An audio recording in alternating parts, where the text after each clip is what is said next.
Welcome to the Informed Pregnancy and Parenting Podcast. I'm your host, pregnancy-focused chiropractor, Dr. Elliot Berlin.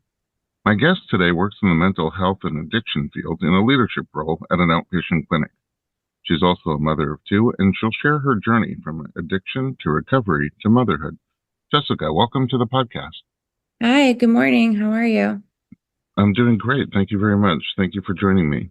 There's a lot to talk about here. Your story's interesting and inspiring. Let's jump in at the beginning. Where are you from?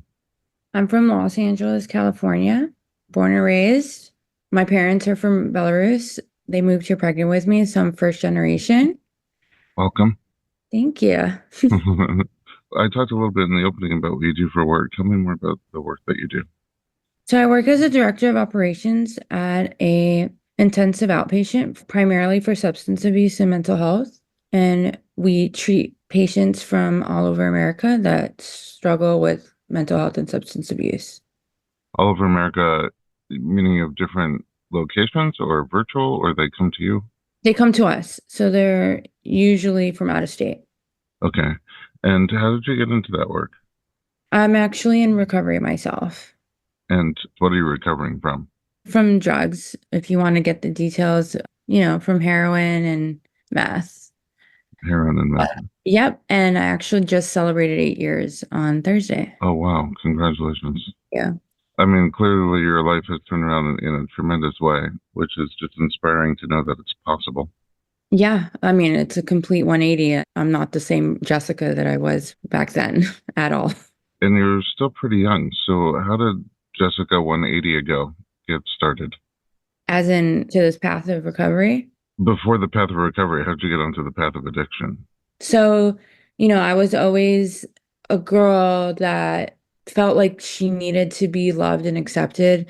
And I never felt that in my mind. I never felt like I belonged. And I feel like, from trauma, I grew up in LA and I'm a young girl and I grew up really quickly, right? I went to clubs at 16, hung out with the wrong people. Now looking back, it was all because I wanted to feel like I belonged and like I fit in. So I went with the wrong crowd, right? At 17, I got raped and I was introduced to a substance. And like that was the first time that I felt warm and I felt safe and I felt like I was okay. Wow. I don't even know what to say, really. But let me put on my parenting hat because you're a parent now. I'm a parent. I have teenagers. Yeah. What do you say to parents in general and parents of teenagers who seemingly one of our worst nightmares? And for it to be as simple as going with the wrong crowd. So I don't know if it was the way that I grew up had played a factor in it, but what I do know that as a parent that I try to do everything differently than how I was raised. In a sense, I want my children to know and truly feel in their heart that they are loved. You know, I don't know if it's because I come from a Soviet family, that I just never felt it. And maybe I was a little bit more sensitive that I want my daughter to know that she's loved. I want my son to know that he's loved. And I want them both to know that they're fully supported, right? In everything that they do. And if you could go back in time, little Jessica, and tell your parents, this is what I need. Yeah, What? I wanted a hug, I feel like. I just wanted to feel like I was okay. And you just didn't feel it. Yeah, and my parents also got divorced when I was really young. My dad started using. There's a lot of factors there, right? That play a huge role in it. I'm not blaming it for it. Like I became who I am and made my choices, right? But there's a lot of factors, I believe. Yeah. When you start clubbing and using drugs, what's the first drug? It started alcohol. Alcohol is a drug, right? Alcohol is a problem, you know? Then just one thing led to another because I was exposed to it, right? And at that point in my life, I didn't really care. I just wanted to feel something else, right? So it started with alcohol and then it became like pills, and then it just leads on. Like the disease of addiction progresses. And I had that disease of addiction. So it didn't really matter what it is and what the substance was. But if you presented it to me, I was always curious, right? Was there a point where you wanted an off ramp? where you felt like, this is not a good for me. I want to turn around? I think once I was too far in it, yeah, but I just didn't know how to turn around. Yeah. And then rape is obviously the worst. Yeah. Do you chalk that up also to being just in the wrong crowd, in the wrong place? I mean, at the time, yeah, right? But older Jessica knows that, like, no matter if I was in the wrong place at the wrong time or not, like, that's still not okay. Oh, 1,000% not okay. But I guess looking back, older Jessica, looking back, is there a way you could have prevented that? I mean, now I would say talking to parents, but also talking to teenagers. Like, how could you have protected yourself? Yeah, probably not be around those situations, right? Probably not go clubbing at 17 years old, right? Did you tell anyone? About the experience. So in the beginning, I was really afraid because, I still was that girl. I was like afraid that someone's gonna judge me. Like I didn't know like which way to go, but eventually I did speak up about it. Did you get support? Did you get help? So I didn't go to like the authorities, but I did get support as far as getting through it. How did you turn around? At some point, you describe yourself being too far in to be able to get help. Yeah. So how did I end up getting help? So I was about to basically trauma dump on you. So I apologize in advance so early in the morning. But I was 24 years old and my boyfriend at the time was in prison and he got out. And 3 days later, he was found murdered. And, that was like the first time in my life that I was sitting there and it was like a light bulb moment for me, right? And like, in a sense, God spoke to me. He basically said, like, you know what it's like to basically die or like for majority of your life now. Like you've been walking and just not living, right? At all. And there's like these two choices here in your life. Do you want to continue on this path of death or do you want to try life? And like, I really realized that like, I don't know what it's like to live. I'm 24 years old. Like, give myself a chance. And I went to treatment in a different country. And my life has been truly, truly flipped completely in another direction, 150%. And it's the most amazing life I have today, right? I mean, like, I don't know anything about that world. I thankfully was spared from it. I don't even like taking Tylenol, really. But I don't Uh, either anymore. People keep trying to give me joints because I've never done anything, zero. I just have no interest in it. And I feel like really lucky that I've never been tempted, but Yeah. I'm terrified for my kids, all the time. Hmm. But it just seems that, like you said, it's a snowball. Once you get into it, Yeah. you just get really deep and it's hard to get out. And especially today, you hear like how many tens of thousands of deaths there are just from the drugs alone and not other violence related to it. And it's scary. And I guess what I'm saying, when I met you, Hmm. pregnant and not a clue, I don't know what I would expect, Yeah. but zero clue about your early life, your teenage and early adult life. No, I could not detect anything. And I was just blown away Yeah. once we started talking, over the visits and you shared more. And I guess a huge part of why I wanted you to come on the podcast or invited you, and I'm so grateful that you said yes, is again, to see that you were really deep on a bad path and you can turn around. And then both from the perspective of parents who want the best for their children and also for young adults who might be on a bad path or know somebody who is, to hear from you and just see that there is a way to turn it around. And I guess you had this light bulb moment that was a strong enough light bulb to illuminate through all the darkness and make you realize you need to pick the red pill or the blue pill, so to speak. What's rehab like? Because physically you have addiction that's in the brain that wants you to keep going down that path. And then mentally and emotionally, you had some things that were missing that Yeah. obviously needed to be fulfilled in other ways. Yeah. So where I went to a treatment center in a different country. It was a long program. And it's basically in a sense of like breaking you down and rebuilding you back up to a new person. You know, you're learning how to talk to people all over again. You're learning how to love yourself again, right? you're learning what your fears are, what your goals are, all of these things, because for so long you don't know how to live life. Like, I didn't know what accountability was. I didn't know any of these things that a productive member of society does every single day, right? I had to learn all these skills and all these things all over again. I wasted my whole youth, you know, on something that wasn't necessarily beneficial to me, right? Now I can say that I've learned a lot and I use that experience, right, to help others, right? So now it's beneficial.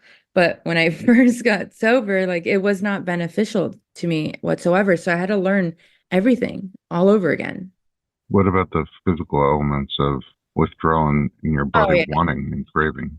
So the withdrawals, that was definitely a thing. They definitely existed. But, they help you. It's a medicated, you're not going to just like get thrown into a room, right? Like, it's medical assisted, so they'll help you, and the withdrawals will still be there, right? But in a sense, like, they definitely helped me a lot with the beginning. But in a sense, like, I don't want to ever feel like that ever again. I don't wanna feel like that. So, in a sense, it's a good reminder. You don't want to feel how you felt physically in the withdrawal phase. Yes, exactly. So, like, I was medicated for about 10 days, but 11 days and on, I was still not feeling the best. I wasn't sleeping, all these things. It was very uncomfortable, but I was able to get through it, right? I still had people in the house that were there longer than me that helped me out. I had the staff members that would walk me through it and help me out. Even when I had a little bit of like paranoia and all of that stuff, they still helped me out and guided me. And I got through it, right?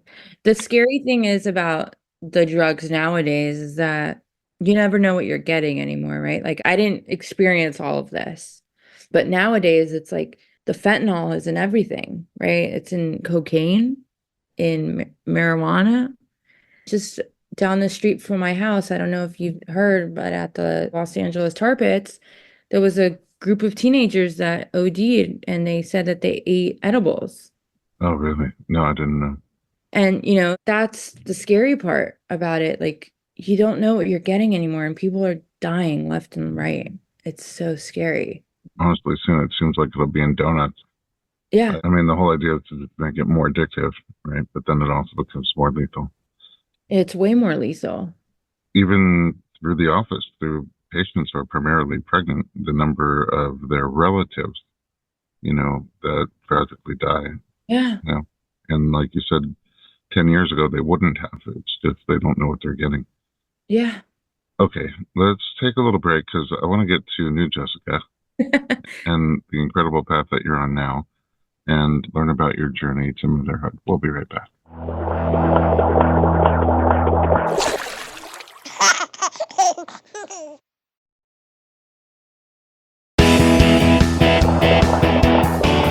Welcome back. We are talking to Jessica, and a couple of questions.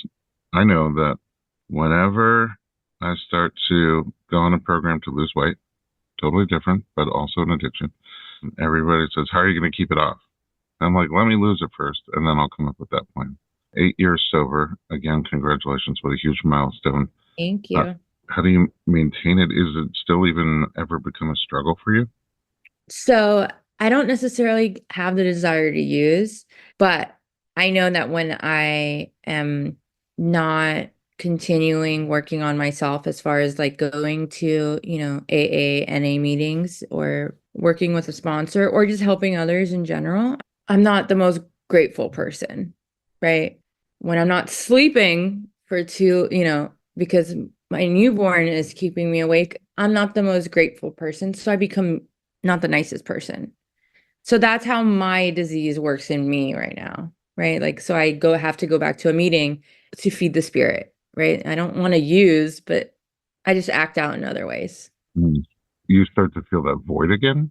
Not the void. I'm just not the most grateful, let's say. Okay. Yeah, I just wondered the void, meaning, I guess the feelings, there was some kind of feeling of emptiness or, not feeling as loved as you needed. or something like that. Yeah, just not feeding my spirit, right? Just not feeding my spirit with good, positive energy. Right. So then you need support. Yes.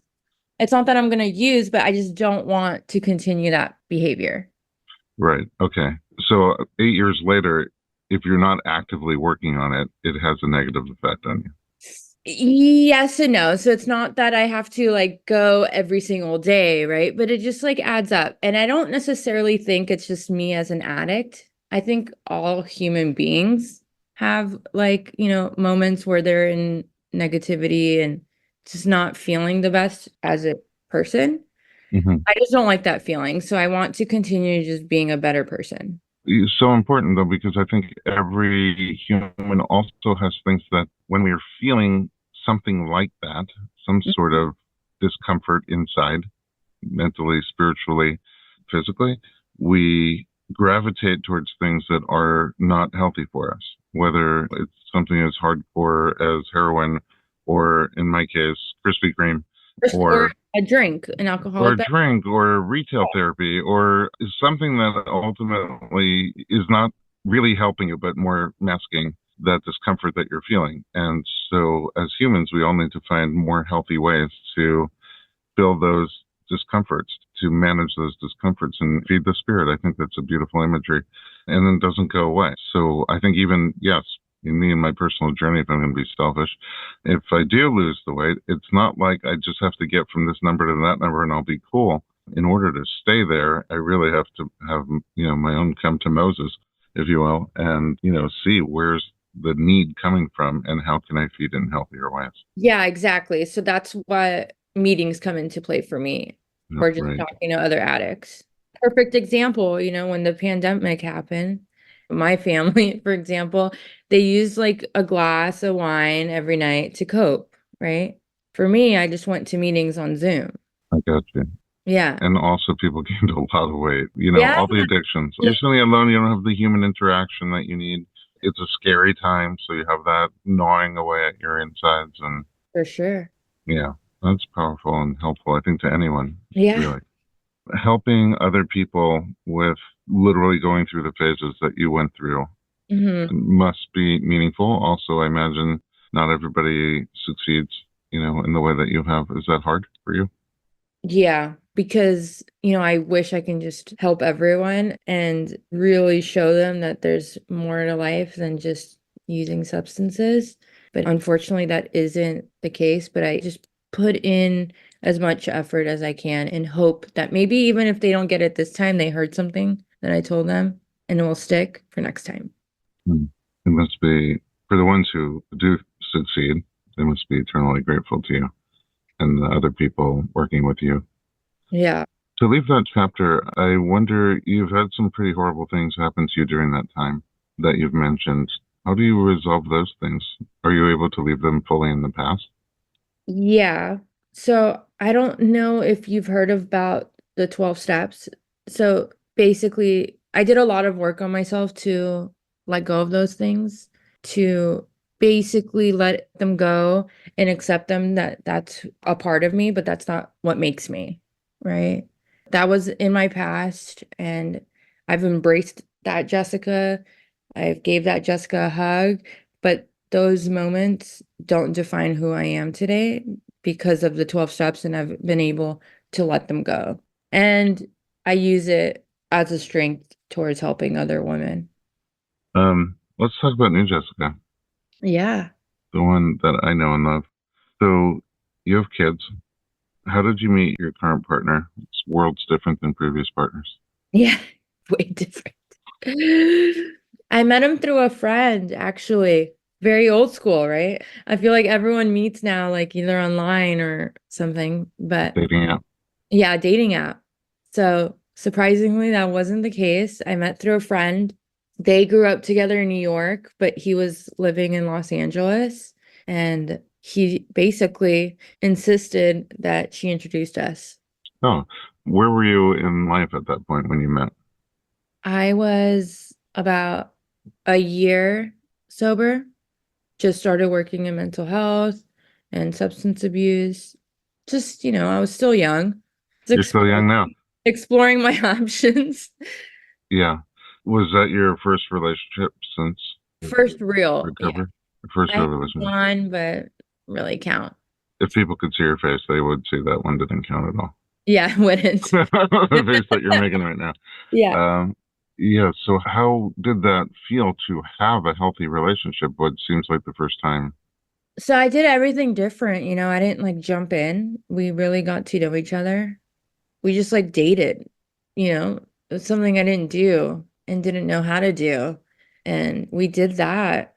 And I finally gave myself a chance, right? Like in my mind, I always had this image and persona of who I wanted to be with, which was always toxic. And it was never truly to feel and be loved, right? It was a whole different world. And this is the first time that I actually gave someone a chance to love me, right?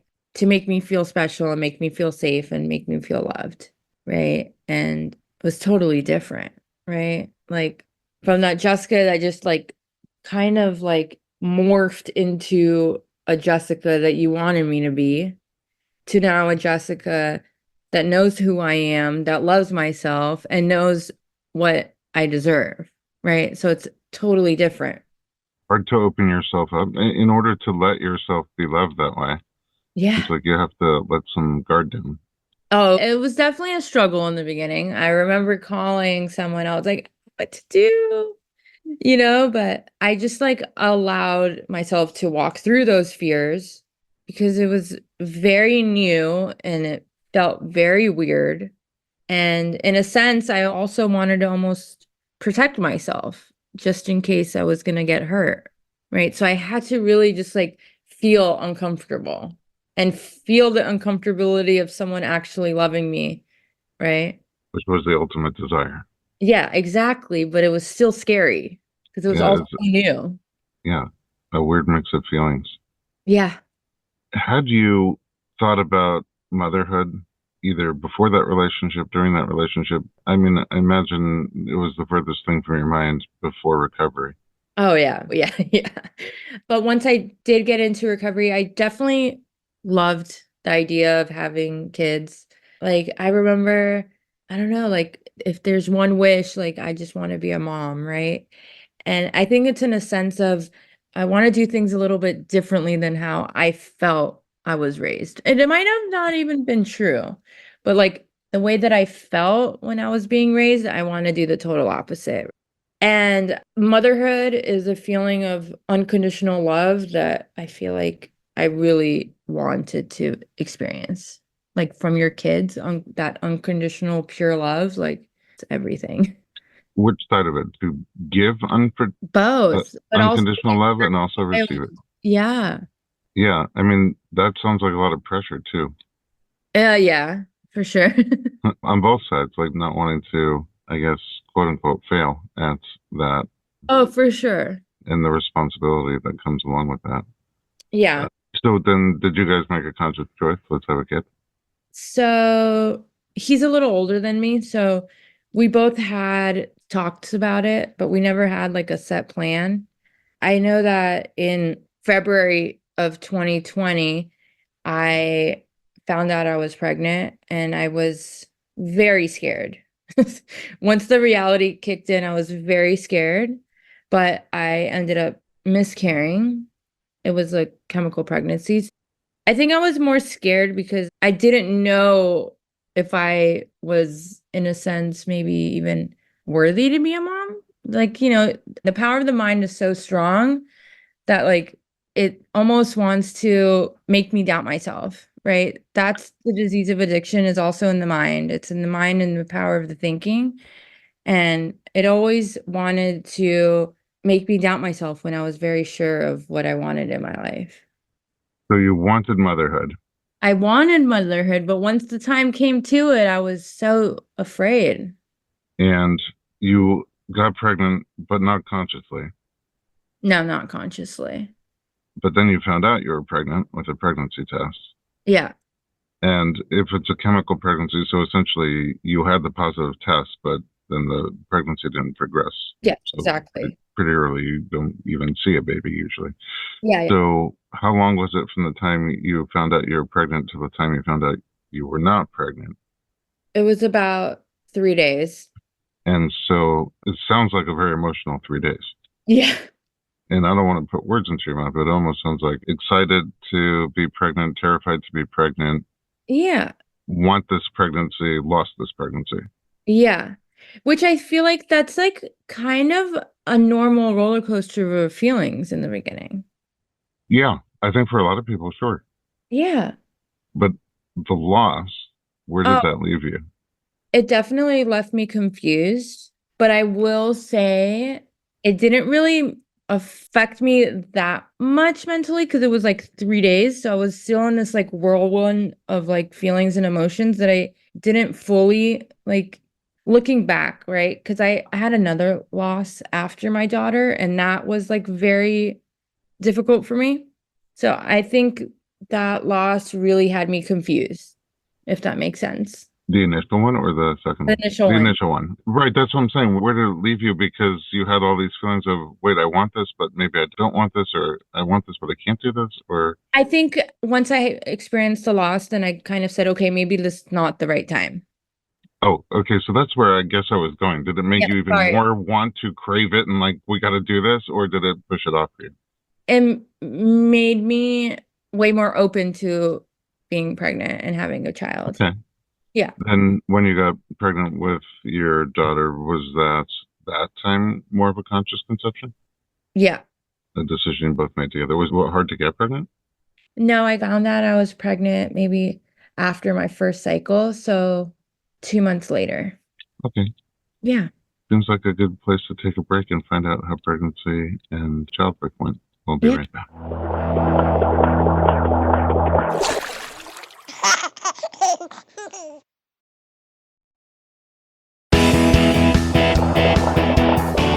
Welcome back, Jessica. Okay, you turn your whole life around. You meet a guy who is the right guy, who loves you, and you feel the love, and you get pregnant by accident and have a myriad of feelings about it, but only for 3 days. Chemical pregnancy.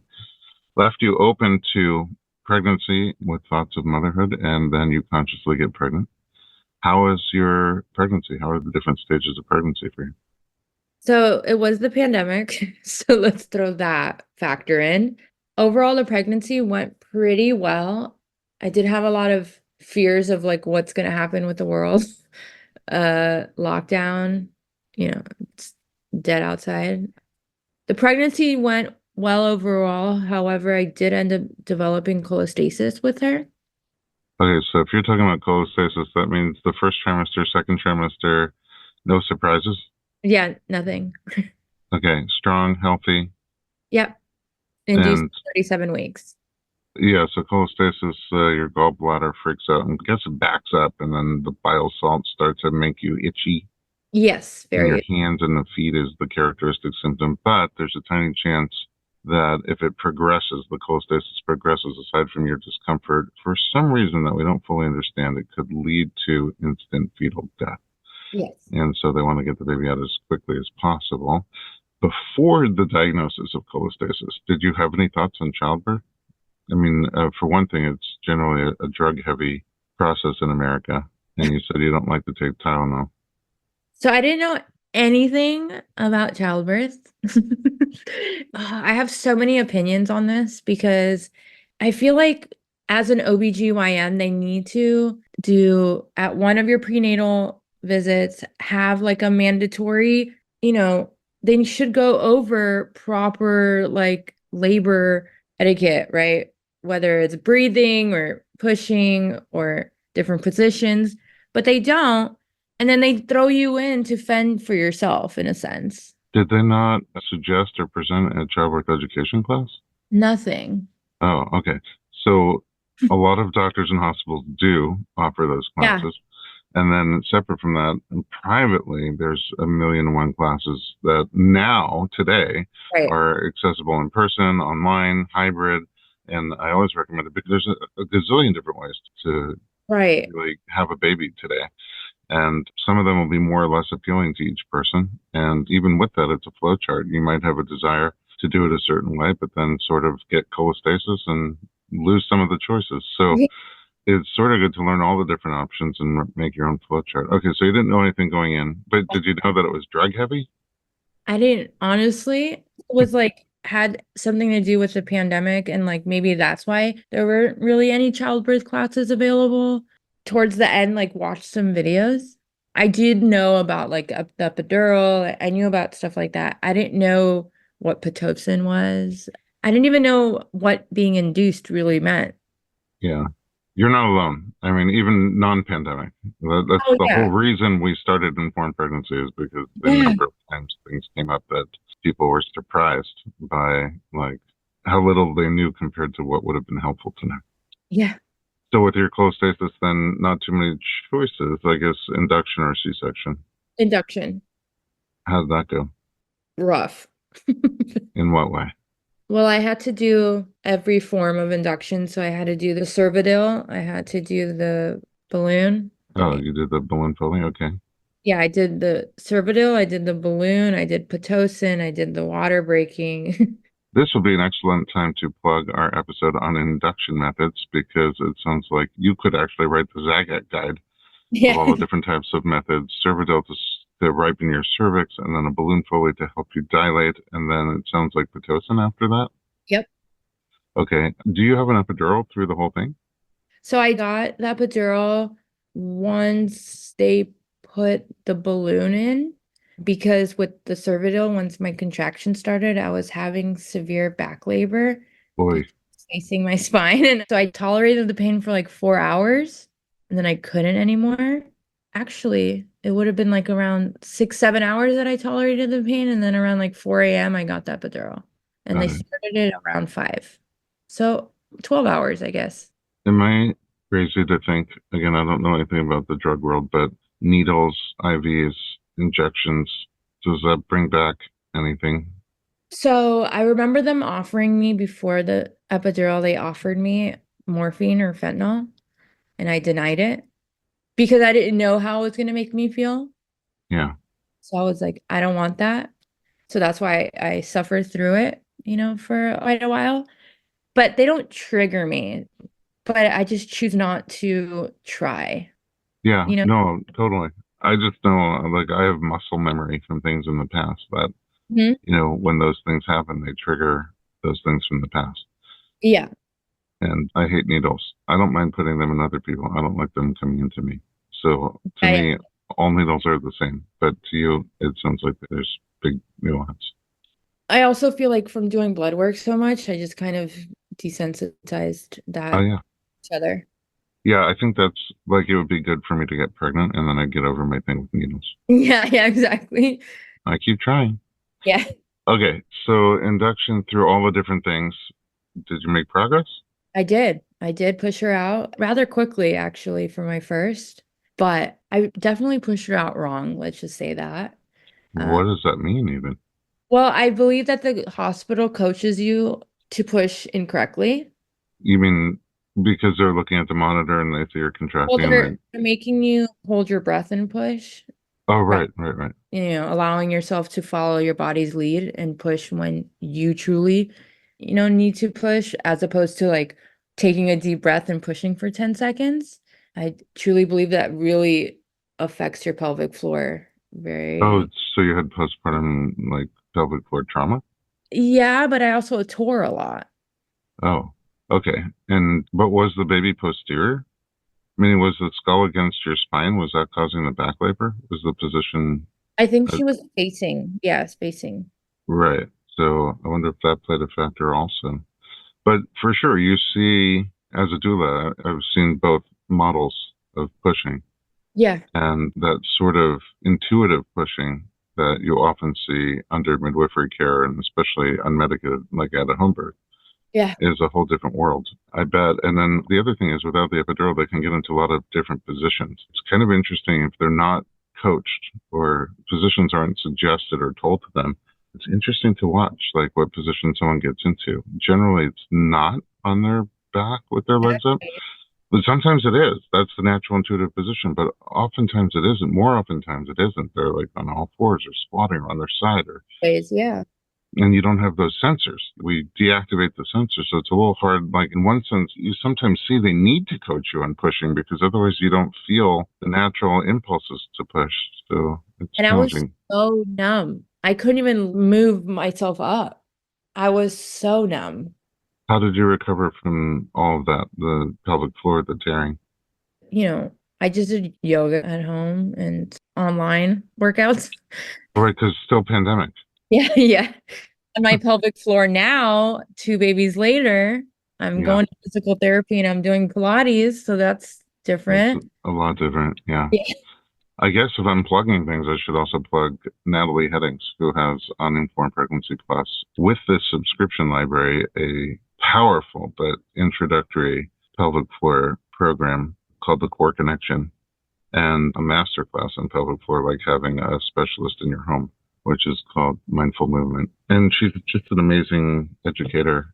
And it's one thing to have the knowledge, and it's another thing to be able to transmit it to somebody else in a way that you can receive it and understand it, and then also give you the remedies, the solutions for repairing and maintaining health and core.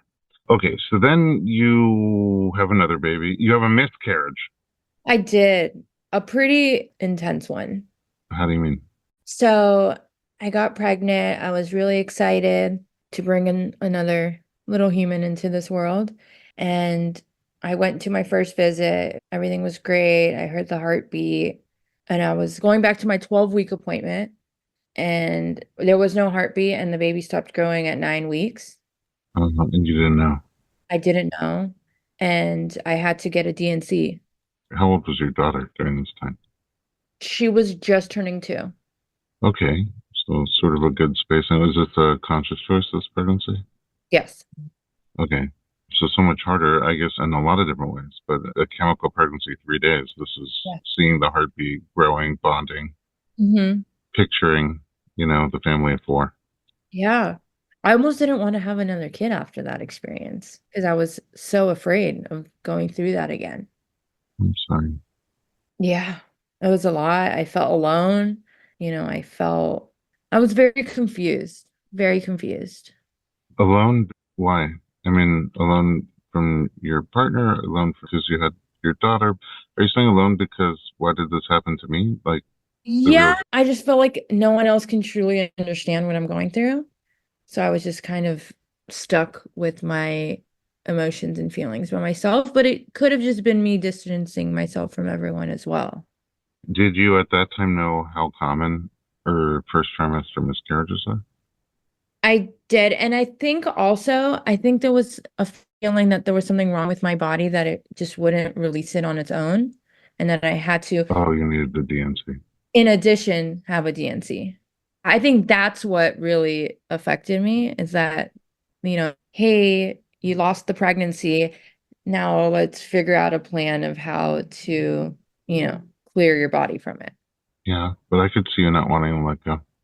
Yeah, I'm sorry you had to go through that. it's okay. I have a beautiful family now, so Yeah, I mean, so you do have another baby, I did. and how did you push past that feeling of not wanting to do it again? So to be honest, I think if it was up to me, I would have waited a lot longer, but I guess it just kind of happened. Wasn't like we weren't trying, but we weren't necessarily being the safest. Yeah, But I will say there was a lot of fears that whole pregnancy because I was terrified of having another loss. yeah. And not only that, but with this pregnancy, I had an anterior placenta, so I didn't always necessarily feel the movement. So the placenta is between you and the baby, and a lot of the kicking and other movements get muffled. You don't feel them as well. So that just leads to a little more worry. Yes, exactly. God works in my life. He's very funny, really. Did you get cholestasis again? I did not, but I was on high watch. Okay. So did you have a plan for birth? I mean, knowing a lot more. I definitely didn't want to get induced. That was one thing for sure. I wanted to try to do unmedicated. I didn't. I got medicated, but it was very minimal, and it was a completely different experience than what it was like with my daughter, Okay, right? one question before we get to that is, did you do anything consciously to try to prevent cholestasis? or you just waited I it did. out and see what happened? I don't think you can prevent cholestasis. There's ideas and thoughts. There's nothing concrete. I just didn't know if anything was recommended to you. Uh, No. okay, so you didn't get the itchy palms, but high alert meaning they're testing your blood for the salts and stuff. Yeah, so I did have some itching. At one point, I was doing blood work every 2 weeks because it would go up a little bit, the numbers, and then it would level out, and then it would go up, but then down. So it was still within normal range, which could still cause the itchiness, but it wasn't at the level of And so, close concern. Exactly. okay, so did labor start spontaneously? I ended up getting a membrane sweep. Okay, fairly spontaneous. Not the, I don't know, party mix of induction methods you had the first time. Yeah, and I seen you and I got acupuncture at your office as well. I tried all the natural remedies because I just did not want to put my body through what I went through the first time if I didn't have to. How soon after your membrane sweep did you feel things happening? Within an hour. Okay, that's a good sweep. Did you feel these in your back as well, or was this more in the front? I did, and that's why I decided to end up getting medicated. I stayed at home for a while. I made sure my daughter got picked up and I stayed at home as long as I can. And then I went to the hospital because I just couldn't, that pain in my back. Like I tried baths, I was like breathing, I was walking, I was trying all the things, but my back literally felt like it was going to snap in half.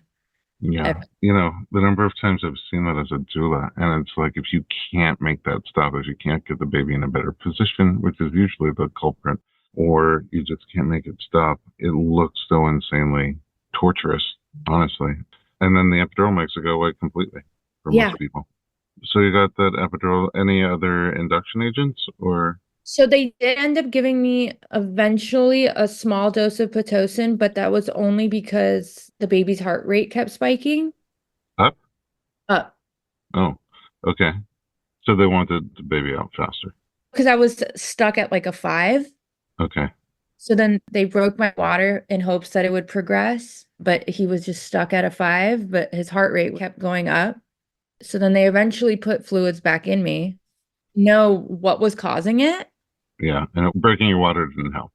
Yeah, they believed that the reason why it kept spiking is because he was born with a really short umbilical cord. Ah, So every contraction, it was like a strain on him in a tugging. sense. Yeah, tugging. But I was on a very, very mild dose of Just an appetizer. Yeah, exactly. But just enough because they didn't want, when a baby's heart rate is really high for so long, they're going to want to resort to other ways, right? Yeah, totally. They'll want the baby out the fastest way possible. Exactly. Um, did you get past 5?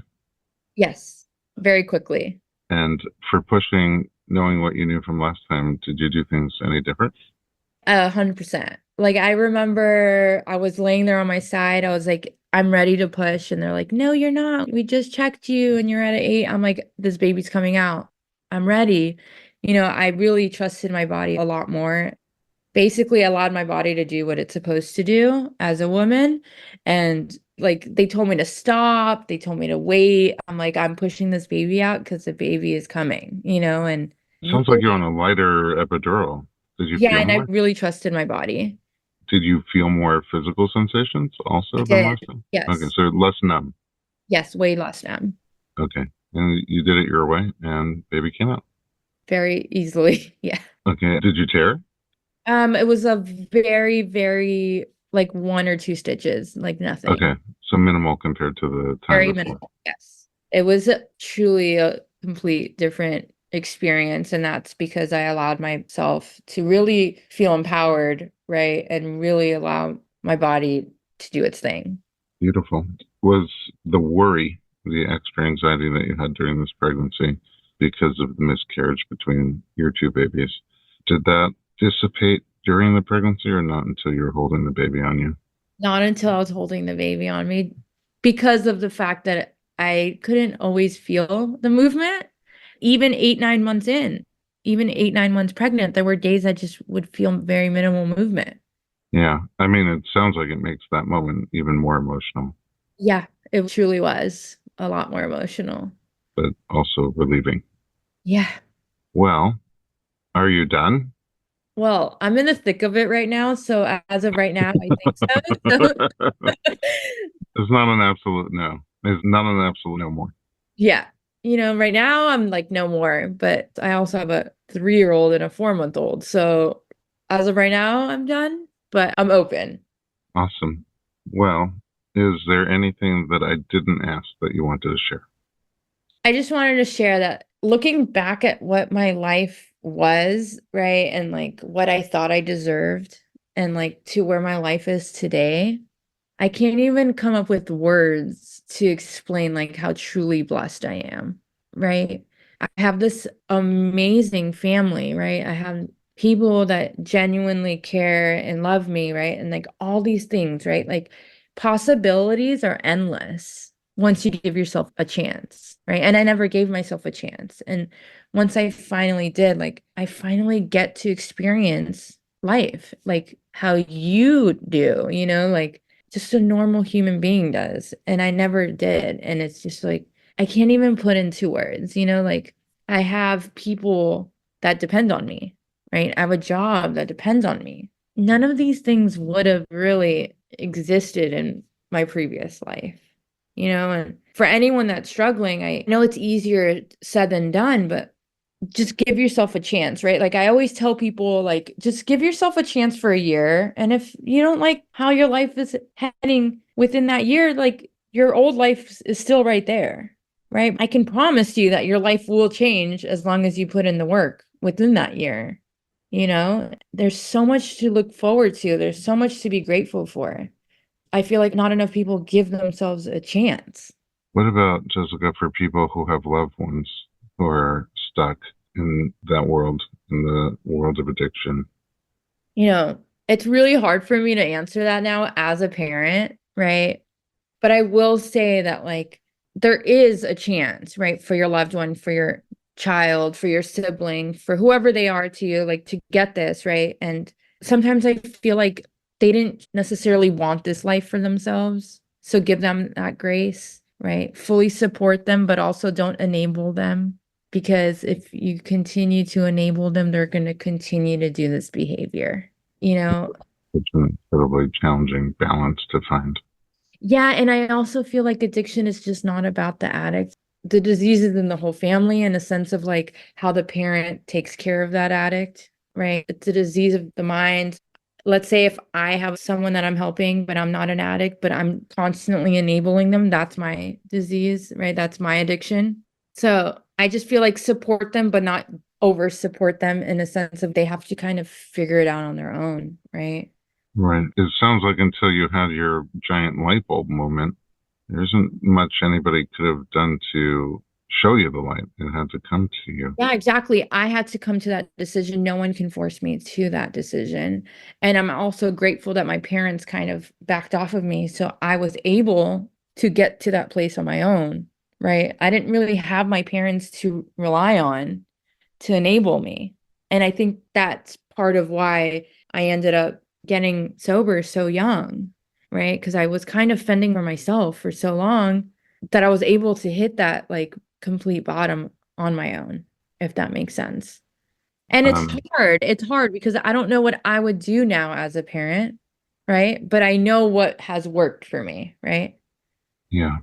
But you also see so many other people on the struggle, on the Yeah, journey. exactly. And I see the difference between patients where their parents are giving them everything they want at all times. They're never going to want it because they get everything they want so freely.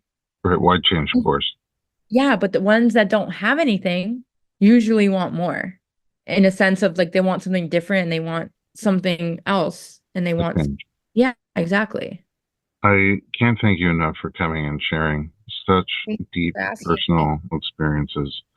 I mean, I'm going to be processing this episode on my own for the foreseeable future. And I know, and I can only hope and pray that the right people will hear your story and your experience and the possibilities from darkness to light and just either be inspired themselves or find a way to inspire their loved ones. But for all of us as parents, just a very strong reminder how important our role is and, you know, just checking in and making sure that I had a friend who worked with at-risk teens, and he sort of had this method. I don't know if it was his own or he got it from someplace else, but he called it the pizza pie. And there were like 8 different categories of checking in on these teenagers and their overall health and well-being, physical, mind, body, spirit. How is the family component? How is the friend component? And do you have aspirations or career goals? And just all these different things. And it's complex. And people are complex. And it's great to give them things and it's great to love them. But I think it's deeper and it's not easy. And I don't think there's any one handbook on how to do it right. But it's worth the struggle and it's worth constantly evaluating and learning and seeing, checking in with the kids, really. I think they'll tell you. I think that's also of like making them feel like you're their safe place, that you can talk to them about anything without judgment, right? I think that's very important, basically, the house should be like a safe zone. So even if there's things that necessarily as a parent you want to hear, but for the fact for your child to feel safe enough to come up to you about it and discuss it with you, I think that's what's really important. I did read a book when my kids were a little bit, I wished I had read it when they were even younger, but thankfully they were young enough for me to get some benefit out of it. It's called Hold On to Your Kids, Why Parents Need to Matter More Than Peers by Gordon Neufeld. And that message was so powerful that your kids need to feel, essentially, I don't know if he said this because I read it a long time ago, but essentially you see that mother duck walking along with the little ducklings behind her. And kids come into this world knowing nothing and needing a leader, needing someone to show them the ropes in this world and craving to attach to someone who's going to guide them. And once in a while, you see these pictures of the mother walking along and there's 3 ducks and a little pig.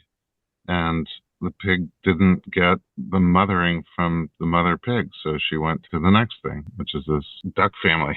And Gordon Neufeld basically says, if you're not going to be the one where they feel safe, totally safe and secure and confident and comfortable coming for support, then they're going to find it someplace else. And usually it's the peers. And peers are an awful place to get that safety and security from because they let you down all the time. Yep. And leave you feeling pretty empty and low, even if they don't mean to. So I guess if there's one book I can recommend from personal experience, it's Hold On to Your Kids by Gordon Neufeld. Jessica, I really appreciate you. I feel so blessed to know you, to work with you, and to learn from you. And I wish you nothing but success in your personal life, in your relationship, in your family life, and in all the great work that you're doing professionally. Thank you. I'm so glad that I was able to come out here and share my experience. And I'm so grateful that I got the opportunity of meeting you. I've met with you during my pregnancy and after, and you've helped me so much. So thank you. My pleasure. It's such an honor. At home, thanks for listening to the Informed Pregnancy Podcast. For more pregnancy and parenting information, as I keep dropping and teasing, there's a whole library here of over 400 episodes on the podcast, but there is also some great stuff on our blog and Informed Pregnancy Plus. You can find it all at informedpregnancy.com.